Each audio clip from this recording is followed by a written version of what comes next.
Breaking news coming out from the NHL and Columbus specifically just moments ago. A new head coach, Brad Larsen, takes over the reins for John Tortorella, who stepped aside. Larsen, the assistant coach for the last 7 years, becomes the 8th head coach in Blue Jackets franchise history. What do you make of that move?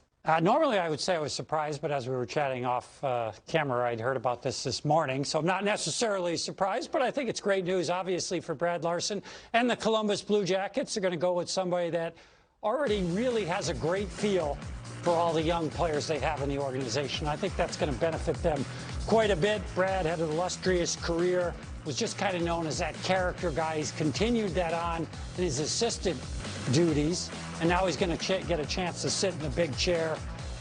Really excited for him, really happy for the Columbus Blue Jackets. I think this will bode well, but I also think that it says a few things about maybe where they're at, and I think they're going to go with younger players next year. You know, we've talked about Seth Jones' future in the past. I think there's going to be a lot of changes in Columbus happening soon. What does this do for the coaching carousel? Because we know, there's a vacancy there. Coaches are interviewing. Yep. We hear Gerard Gallant in New York. Rod Brind'Amour is still, there's rumors out there. Carolina trying to lock him up. What does this do for the carousel now that Columbus kind of has their guy? Yeah, one less job available, that's for sure. And you have kind of different tiers of guys. Brad Larsen would be in a different tier than, say, Gerard Gallant or even a Rick Tocchet. Mm-hmm.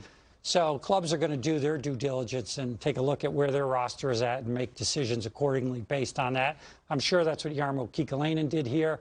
I think this is a good hire for them, though. I think it's the right hire for them at the right time. As far as the other guys, they're going to move on to the other jobs, and there's some really enticing, special, unique jobs out there. Obviously, the New York Rangers at the top of that list. Seattle coming in with their whole new entourage that's going to start next season. That's going to be fabulous to see unfold, and I'm really curious to see who Ron Francis goes with.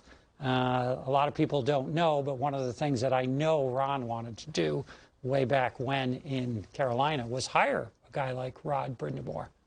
Interesting. Yes, that never happened. But of course, Rod did go on and become the head coach, and you know how beautifully that's worked out well in Carolina. Yeah. Yes, and I think that speaks a lot to Ron's ability to evaluate coaches. Okay.